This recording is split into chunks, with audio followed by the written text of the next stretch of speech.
Holiday వచ్చింది కదా friends, మా అమ్మమ్మ వాళ్ళ ఇంటికి వెళ్ళాము. చాలా ఎంజాయ్ చేసాము. మా అమ్మమ్మ మాకు నచ్చినవి అన్ని పిండి వంటలు చేసింది, తినేసాం ఫ్రెండ్స్.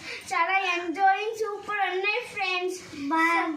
మేము ఇంటికి వచ్చేసాం, స్కూల్ టైం అయిపోతుంది. అందుకే వీడియో ఇప్పుడే త్వరగా చేసేస్తున్నాము.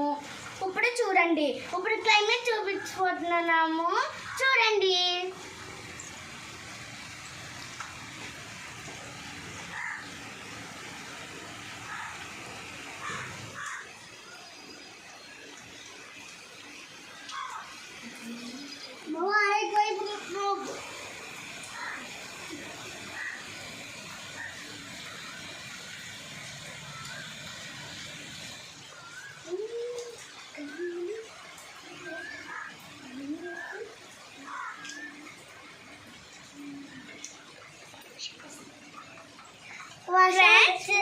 వర్షం పడుతుంది, చాలా జాలీగా ఉన్నాయి. రైనీ